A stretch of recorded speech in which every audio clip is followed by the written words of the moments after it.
কলঙ্কজনক অধ্যায় ৭৫-এ ১৫ই August tragedy. সেদিন এই ধানমন্ডির ৩২ নম্বরে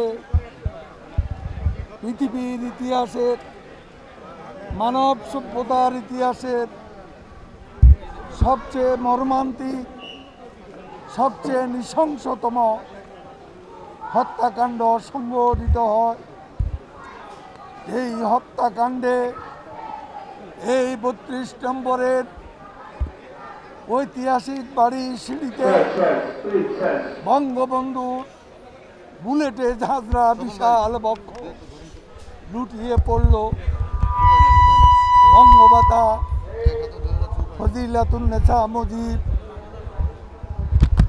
শহীদ শেখ কামাল, শেখ জামাল, শেখ আবু নাসের, রোজি, সুলতানা, এমনকি 10 বছরের শিশু বাচ্চা রাসেল পর্যন্ত রেহাই পায়নি। ওদিকে আব্দুর রব সেনিয়াবাদ, শেখ ফজল হক মনি, অন্তঃসত্ত্বা নারী বেগম আরজুমণি সেদিন ঘাতকদের টার্গেট হয়েছিল। আজকে এত বছর পরেও আমরা আবারও বলবো, বঙ্গবন্ধু কন্যা শেখ হাসিনা ক্ষমতায় এসে এই নৃশংস হত্যাকাণ্ডের বিচার সম্পাদন করেছেন। হত্যাকারীদের অনেকের ফাঁসি হয়েছে, যারা বিদেশে পলাতক তাদেরকেও ফিরিয়ে এনে ফাঁসিটা কার্যকর করার উদ্যোগ নেওয়া হয়েছে। কিন্তু এই নির্মম নৃশংস হত্যাকাণ্ডের পেছনে যে কুশীলবরা নেপথ্যে বঙ্গবন্ধু হত্যার সঙ্গে জড়িত ছিল, তদন্ত কমিশন করে এই ইতিহাসে এই কুখ্যাত কুশীলবদের স্বরূপ উন্মোচন করা উচিত। সঙ্গে সঙ্গে জাতির পিতার হত্যাকাণ্ডের তাৎক্ষণিক প্রতিরোধ গড়ে তুলতে না পারার যে ব্যর্থতা বঙ্গবন্ধুর অনুসারী নেতৃত্বের, সেটাও নতুন প্রজন্মকে জানাতে হবে, সেটাও জানতে হবে। আজকের এই দিনে আমি সবশেষে বলবো, বঙ্গবন্ধু নেই। আজ আমরা শপথ নেব 15ই আগস্টে আমরা বঙ্গবন্ধু কন্যা শেখ হাসিনার নেতৃত্বে বঙ্গবন্ধুর স্বপ্ন সমৃদ্ধ সাম্প্রদায়িকতামুক্ত বাংলাদেশ বিনির্মাণ করতে আজকে দিনে শপথ গ্রহণ করব। কাদের ভাই আইনমন্ত্রী বলেছেন যে এই তদন্ত কমিশনে সায় দিয়েছেন মাননীয় প্রধানমন্ত্রী এবং করোনার, তো আপনারা এর মাধ্যমে কাদের মুখোশ উন্মোচন করতে চাইতেছেন সরকার? এই হত্যাকাণ্ডের নেপথ্যে যারা জড়িত,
আমি বলবো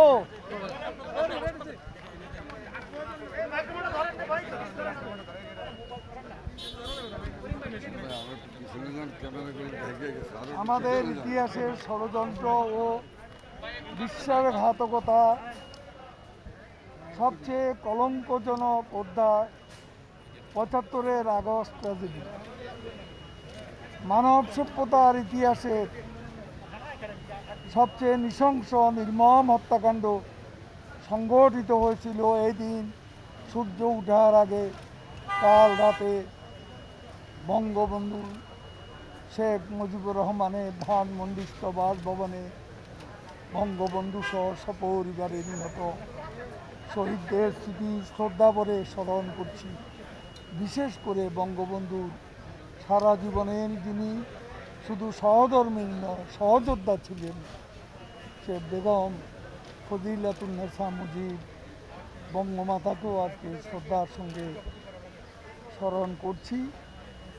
আমি এখানে 32 নম্বরও কথা বলেছি। শুধু বলবো আজকে বঙ্গবন্ধু কন্যা শেখ হাসিনা বঙ্গবন্ধু হত্যার মঞ্চে যারা খুনি তাদের বিচার সম্পাদন করেছেন, জাতিকে কলঙ্কমুক্ত করেছেন এবং খুনিদের অনেকের মৃত্যুদণ্ডাদেশ কার্যকর করেছেন। বাকিরাও বিদেশে পলাতক আছে, তাদেরকেও খুঁজে বের করে দেশে ফিরিয়ে আনার প্রক্রিয়া চলছে। আমাদের আজকে দুটা বিষয় আমরা বলবো। একটা হচ্ছে 15ই আগস্টে মঞ্চের খুনিদের বিচার হয়েছে, কিন্তু 15ই আগস্টের নেপথ্যের যে কুশীলবরা তাদেরকে তদন্তের আওতায় আনতে হবে। নতুন প্রজন্মকে কোনো কিছুই অন্ধকারে রাখা যাবে না। সত্যকে উদ্ঘাটন করার স্বার্থে হত্যার নেপথ্যে যারা জড়িত তাদের স্বরূপ উন্মোচন করা উচিত। আর একটা বিষয় আমি বলতে চাই, সেটা হলো সেদিন বঙ্গবন্ধু হত্যা উত্তর বাংলাদেশে তাৎক্ষণিকভাবে কোনো প্রতিরোধ কেন হলো না? আওয়ামী লীগ অনুসারীরা কেন সেদিন প্রতিরোধ গড়ে তুলতে পারলেন না? তার দায় আমরা অস্বীকার করতে পারি না। সেটা অনুসন্ধান করে জাতিকে জানানো উচিত। কাজের ব্যর্থতা ছিল এবং কাদের ব্যর্থতার জন্য সেদিন প্রতিরোধ গড়ে ওঠেনি সেটাও আজকে খতিয়ে দেখতে হবে। সবাইকে ধন্যবাদ।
আজ 15ই আগস্ট। আজকের দিনে ভোরের ঘাসের ডগায় শিশির বিন্দুতে ঝরে পড়ে আমাদের ভালোবাসার অশ্রু। আমাদের হৃদয়ে আজ রক্তক্ষরণ।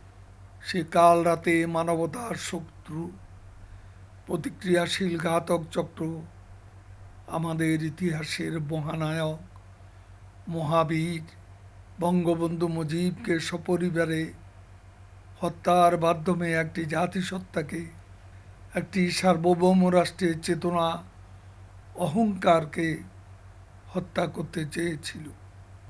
32 নম্বর সিঁড়িতে নিথর পড়ে থাকা বুলেটে ঝাঁঝরা বক্ষ, সেই ছবি শুধু একজন জাতির পিতার নয়, একটি দেশের স্বাধীনতা স্থপতি। সে নিথর শরীর ছিল এ সবুজ বাংলার প্রতীক। মাটি ও মানুষের আজন্ম ধারকের বুক বিদীর্ণ করেনি বুলেট, করেছিল তারই অর্জিত বাংলাদেশের পতাকার মতো উদার লাল সবুজে হৃদয়। ইতিহাসে নিষ্ঠুরতম রাজনৈতিক হত্যাকাণ্ড ছিল 15ই আগস্ট। বিশ্বে প্রথম রাজনৈতিক হত্যাকাণ্ড বলে মনে করা হয় রোমক সম্রাট জুলিয়াস সিজারের হত্যাকাণ্ড। জুলিয়াস সিজার যখন ব্রুটাসের ছুরিকাঘাতে তিনিও যখন রক্তে রক্তে নিথর হয়ে পড়লেন, তখন সিজারের মসনদে অধিষ্ঠিত হলেন মার্ক অ্যান্টনি, তাঁরই ঘনিষ্ঠ বন্ধু। যে ব্রুটাস তাকে ছুরিকাঘাত করেছে সেও কিন্তু সিজারের অত্যন্ত আপনজন।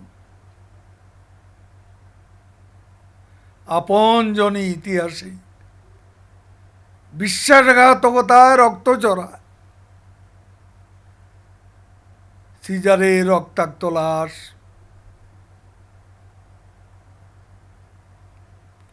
কফিনে ঢেকে যখন বিশাল মাঠে রাখা হয়েছিল রোমের লক্ষ লক্ষ শোকচঞ্চল মানুষকে সামনে রেখে সেদিন মার্ক অ্যান্টনি যে মর্মস্পর্শী বক্তৃতাটি করেছিলেন, ইংরেজ কবি শেক্সপিয়ারের ভাষায় সেই কবিতাটি পৃথিবীর বিখ্যাত ভাষণের মধ্যে লিপিবদ্ধ আছে। সে কবিতার এক জায়গায় শেক্সপিয়ার লিখেছিলেন, মার্ক অ্যান্টনি সেদিন তাঁর উচ্চারণে ছিল এ কথাটি, the most unkindest cut of all. আমি বলি জুলিয়াস সিজার নেই, এ কবিতার কবি শেক্সপিয়ার যদি বেঁচে থাকতেন 75-এর এই নৃশংস ঘটনার পর, তাহলে তিনি সিজার হত্যা নয় 75-এর এই হত্যাকাণ্ডকেই বলতেন the most unkindest cut of all, পৃথিবীর সবচেয়ে নির্মম নৃশংসতম হত্যাকাণ্ড। পৃথিবীর আর কোনো রাজনৈতিক হত্যাকাণ্ডে কোনো অবলা নারী টার্গেট হয়নি, কোনো অবুঝ শিশুকে হত্যা করা হয়নি, কোনো অন্তঃসত্ত্বা নারীকে হত্যা করা হয়নি। নবপরিণীতা সলাস দুই বধূর মেহেদি রাঙ্গা হাত রক্তাক্ত হয়ে গেল, এটা ঘটেনি পৃথিবীর কোনো রাজনৈতিক হত্যাকাণ্ডে, যেটা ঘটেছিল 75-এ 15ই আগস্ট ধানমন্ডির 32 নম্বর বাড়িতে। সেদিন বঙ্গবন্ধুর সহধর্মিণী শুধু নন, তাঁর সারা জীবনের সহযোদ্ধা বেগম ফজিলাতুন্নেসা মুজিব, বঙ্গবন্ধুর একমাত্র ভাই শেখ আবু নাসের, জাতির পিতা জ্যেষ্ঠ পুত্র, তারুণ্যের অহংকার, বীর মুক্তিযোদ্ধা ক্যাপ্টেন শেখ কামাল, নবপরিণীতা পুত্রবধূ ঢাকা ইউনিভার্সিটির ব্লু সুলতানা কামাল, রোজি জামাল, লেফটেন্যান্ট শেখ জামাল, মুক্তিযুদ্ধের অন্যতম সংগঠক শেখ ফজল হক মনি, তার অন্তঃসত্ত্বা স্ত্রী বেগম আরজুমনি, স্বাধীনতা সংগ্রামের অন্যতম সংগঠক আব্দুর রব সেরনিয়াবাদ, তার ছোট মেয়ে বেবি, কনিষ্ঠ পুত্র আরিফ, দরিদ্র সুকান্ত বাবু, ভাইয়ের ছেলে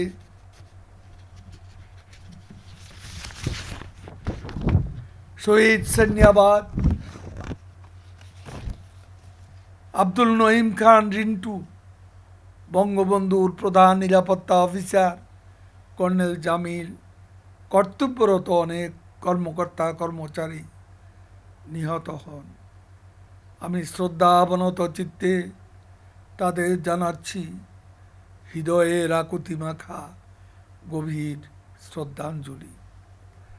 কামনা করছি তাদের আত্মার মাগফিরাত, প্রার্থনা করছি বেহেশতের সর্বোচ্চ প্রশংসিত স্থান।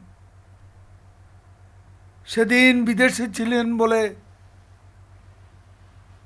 আল্লাহর অশেষ রহমতে বেঁচে যান আমাদের আস্থার বাতিঘর, আজকের প্রধানমন্ত্রী দেশরত্ন শেখ হাসিনা এবং বঙ্গবন্ধুর আরেক কন্যা শেখ রেহানা। শেখ হাসিনা বেঁচে আছেন বলেই এবং ক্ষমতায় যেতে পেরেছিলেন বলেই বঙ্গবন্ধু হত্যার বিচার সম্পাদন হয়েছে, যুদ্ধাপরাধীদের বিচার, কলঙ্কমুক্ত হয়েছে বাংলাদেশ। ৭৫-এ নির্মম হত্যাযজ্ঞ, পরবর্তীতে ২১শে আগস্টে গ্রেনেড হামলা, একই ষড়যন্ত্রের ধারাবাহিকতা। কারাগারে জাতীয় ৪ নেতার হত্যাকাণ্ড, সেটাও একই ষড়যন্ত্র। আমাদেরকে নেতৃত্বশূন্য করে দেওয়ার হীন মতলবে কারাগারে জাতীয় ৪ নেতাকে হত্যা করা হয়েছে। ১৫ই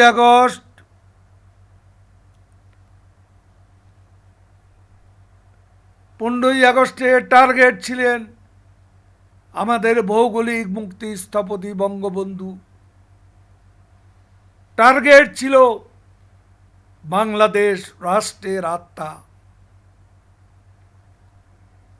২১শে আগস্ট টার্গেট ছিলেন আমাদের অর্থনৈতিক মুক্তি স্থপতি, আমাদের অর্থনৈতিক মুক্তির রোল মডেল শেখ হাসিনা। দুটি ঘটনারই কুশীলবরা এখনো সক্রিয়। তারা চায় না এদেশে উন্নয়ন হোক, শান্তি হোক, স্বস্তি আসুক, চায় না পদ্মা সেতু, চায় না মাতারবাড়ি প্রজেক্ট, চায় না পায়রা সমুদ্র বন্দর, চায় না চট্টগ্রামের কর্ণফুলী বঙ্গবন্ধু শেখ মুজিবুর রহমান টানেল, চায় না মেট্রো রেল, চায় না এলিভেটেড এক্সপ্রেসওয়ে, তারা চায় না ফ্লাইওভার। শেখ হাসিনার নেতৃত্বে সমৃদ্ধ আগামীর পথে এগিয়ে যাওয়া তাদের গাত্রদাহ। বাংলাদেশের সমুদ্র বিজয় তাদের পছন্দ নয়, বাংলাদেশের সীমান্ত বিজয় তারা পছন্দ করেনি, বাংলাদেশের মহাকাশ বিজয় তাদের গাত্রদাহের কারণ। এ কাজটি করেছে বঙ্গবন্ধু কন্যা শেখ হাসিনা, সেটাই হলো তাদের অন্তর্জালার কারণ। আজকে সুদূর পাহাড়ে চলে গেছে, কত সুন্দর সুন্দর রাস্তা, এটা তারা চায় না। তারা যখন ক্ষমতায় ছিল তারা চায়নি পাহাড়ে কলহ, পাহাড়ে অশান্তি। জনকই হচ্ছে বিএনপি এবং এর প্রতিষ্ঠাতা জিয়াউর রহমান। পাহাড়ি বাঙালি বিরোধের সংঘাতের আসল নায়ক ছিলেন জিয়াউর রহমান। বিএনপির আমলে এ সংঘাতকে উস্কে দেওয়া হয়েছিল এবং পাহাড়ে রক্ত ঝরানো হয়েছিল। পাহাড়ের কোনো উন্নয়ন হয়নি, রাঙ্গামাটিতে উন্নয়ন হয়নি, খাগড়াছড়িতে উন্নয়ন হয়নি, বান্দরবানে কোনো উন্নয়ন হয়নি। আমরা তখন বারবার গেছি, দীপঙ্কর এখানে আছে, বঙ্গবন্ধু কন্যাকে নিয়ে কত দুর্গম পথ পাড়ি দিয়ে পাহাড়ে পাহাড়ে আমরা ছুটে বেরিয়েছি। সেই দুঃসময়ে বঙ্গবন্ধু হত্যার 6 বছর পর বঙ্গবন্ধু কন্যা দেশে ফিরে এসে সারা বাংলাদেশ সফরে বেরিয়েছিলেন জাতিকে ঐক্যবদ্ধ করার জন্য। সেদিন তিনি রাঙ্গামাটি, বান্দরবান, খাগড়াছড়িতেও বারবার গিয়েছিলেন। কি দুর্দশা ছিল পাহাড়ের! রক্তে রক্তে পাহাড় ভিজে গিয়েছিল, লাশে লাশে লাশের সারি পার্বত্য অঞ্চলে।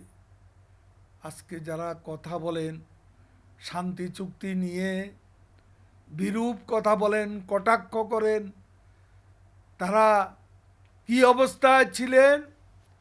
আমি আজকে রাঙ্গামাটিতে যারা উপস্থিত আছেন তাদেরকে বলবো, আপনারা যারা আমার কথা শুনছেন তাদেরকে বলবো, 12 বছর আগে রাঙ্গামাটি আর আজকে রাঙ্গামাটি, 12 বছর আগের বান্দরবান আজকের বান্দরবান, 12 বছর আগের খাগড়াছড়ি আজকের খাগড়াছড়ি। সীমান্ত সড়ক হচ্ছে, যেদিকে যান পাকা রাস্তা। খাগড়াছড়িতে 42টি সেতু আমরা বেলি থেকে পিসি গাড়া সেতু করেছি। আজকে পানছড়ি রাস্তায়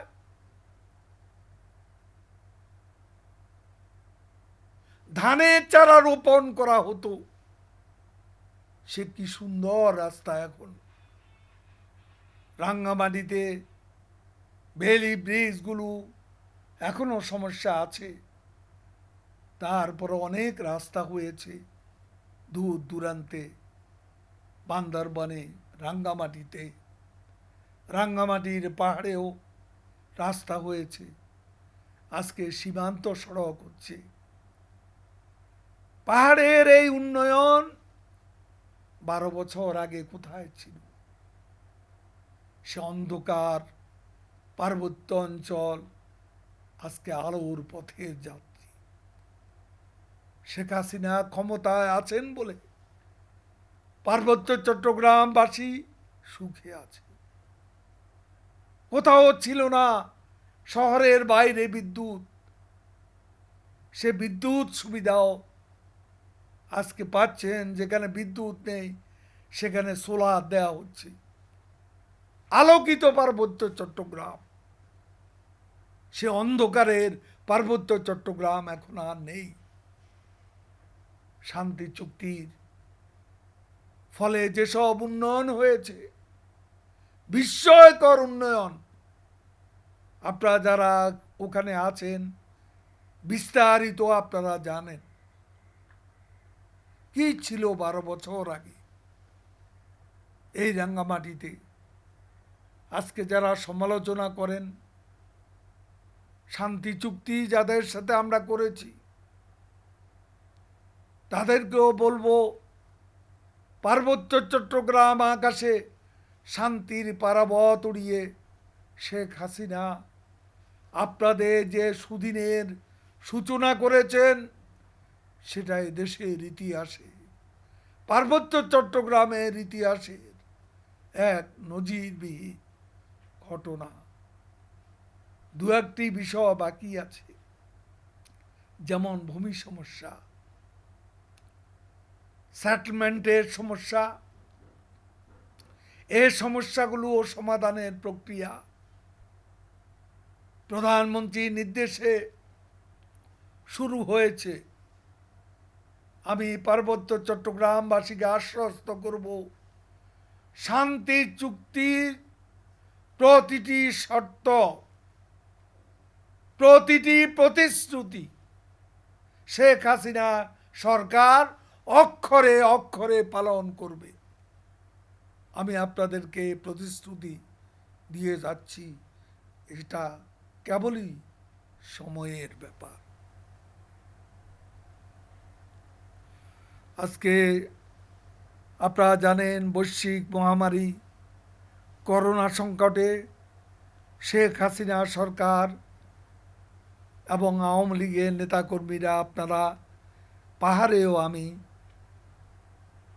প্রতিদিনই দেখতে পাই আমাদের কর্মীরা মানুষের পাশে আছে। কর্মহীন, অসহায়, খেটে খাওয়া মানুষের পাশে থেকে মানবিকতার অনন্য নজির স্থাপন করে যাচ্ছে।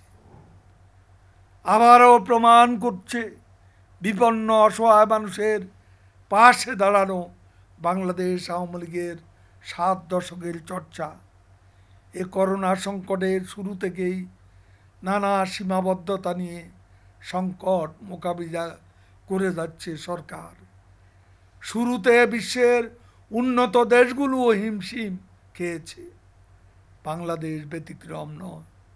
তবু শেখ হাসিনা দূরদর্শী নেতৃত্বে আমরা করোনার প্রথম ঢেউ সফলজনকভাবেই সামাল দিয়েছি। দ্বিতীয় ঢেউয়ে জীবন ও জীবিকার মাঝে ভারসাম্যমূলক পদক্ষেপ নেওয়ার মাধ্যমে শেখ হাসিনা এই চ্যালেঞ্জ মোকাবিলা করছেন। আজকে সারা বাংলাদেশে গণটিকা দেওয়া শুরু হয়েছে, ভ্যাকসিন কার্যক্রম চলছে। রাঙ্গামাটিতেও, পাহাড়ি এলাকায়ও এই ভ্যাকসিনের বিশাল যজ্ঞ আজকে চলছে।